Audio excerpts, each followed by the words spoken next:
It's Tuesday, February the 17th, 2026, and this is the Daily Article Podcast from Denison Forum. Today's Daily Article is written by cultural theologian Dr. Jim Denison. I'm Chris Elkins, narrator. Note, the Reverend Jesse Jackson, a noted civil rights icon who worked alongside Dr. Martin Luther King Jr., died early this morning. I plan to respond to his passing and its significance in tomorrow's Daily Article. Former President Barack Obama generated headlines when he was asked by podcaster Brian Tyler Cohen about the existence of aliens and said, "They're real." Then Mr. Obama added, "But I haven't seen them. They're not being kept at Area 51. There is no underground facility unless there's this enormous conspiracy and they hid it from the President of the United States." End quote. Hearing about his remarks, I wondered if the president was referencing factual information of which he was aware that the rest of us are not. It turns out he was not. Mr. Obama issued a clarification the next day. Quote, "Statistically, the universe is so vast that the odds are good that there's life out there. But the distance between the solar systems are so great that the chances we've been visited by aliens are low, and I saw no evidence during my presidency that extraterrestrials have made contact with us." End quote.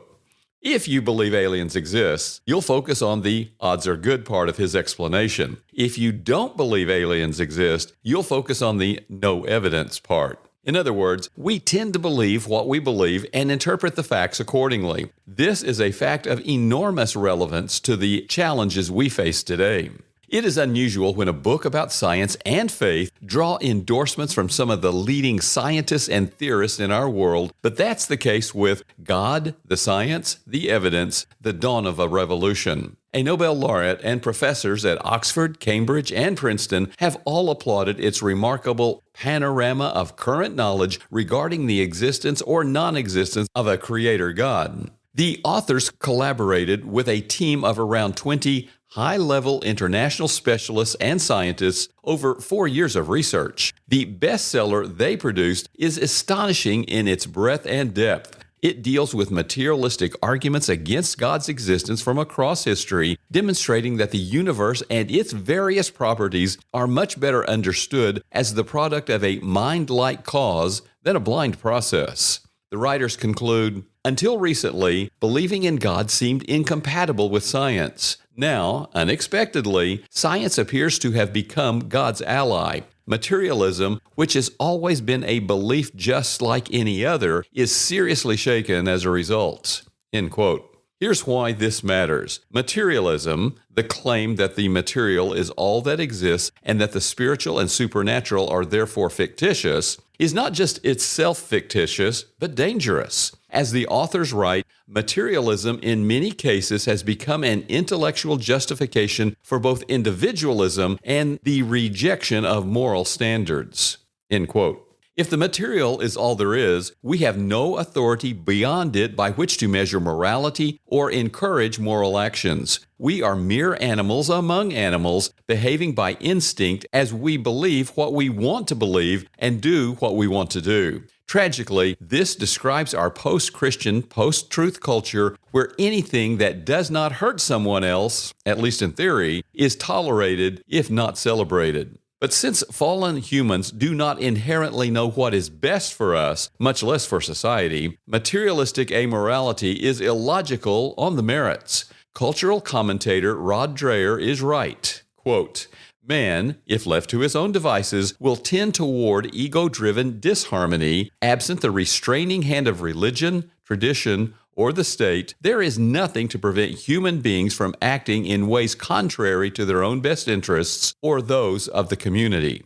End quote. If, however, we agree with the authors of God, the Science, the Evidence, that materialism is fatally flawed on logical and empirical grounds, why isn't belief in God's existence not just logical, but conclusive? The writers assert that their arguments are all grounded in reason, careful analysis, and sober judgment, but why don't such arguments end the debate? The most significant reason is that our world is filled with evidence not just of design and purpose, but with the lack thereof. The suffering that infuses our daily lives can suggest not a benevolent father, but a malevolent tyrant. we can respond, of course, that our fallen world is not the way its maker intended it. Gerard Manley Hopkins begins one of his famous poems, "The world is charged with the grandeur of God," but hastens to add, "Generations have trod, and all is seared with trade, bleared, smeared with toil, and wears man's smudge and shares man's smell. The soil is bare now, nor can foot feel being shod." In other words, the evil and suffering that argue against the existence of God are not his fault, but ours. Referencing Romans 8, verse 22, creation fell when humans fell, and Christians who fail to act morally do not disprove the morality of their Lord any more than criminals who break the laws disprove the morality of the laws they break. But I want more. I want to believe that a God who is truly omnipotent and omnibenevolent would not allow humans to besmear his creation so tragically. Here I find hope in the midst of hopelessness from an English poet and scholar who lived 400 years ago, but whose insight in the midst of his personal suffering inspires me today. John Donne wrote Devotions upon Emergent Occasions in December 1623 as he recovered from a severe illness now believed to be relapsing fever or typhus. After coming near death, he penned a series of 23 essays representing the length in days of his sickness.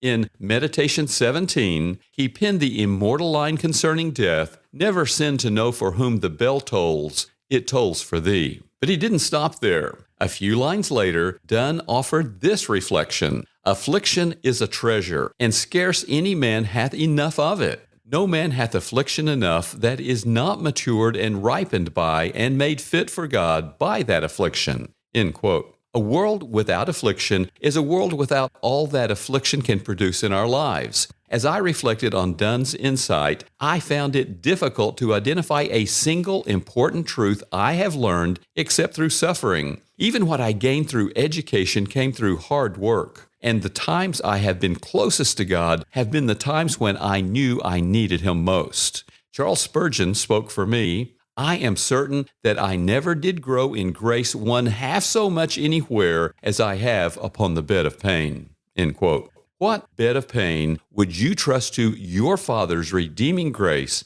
today? In today's chaotic and confusing world, Christians are searching for biblical clarity they can trust.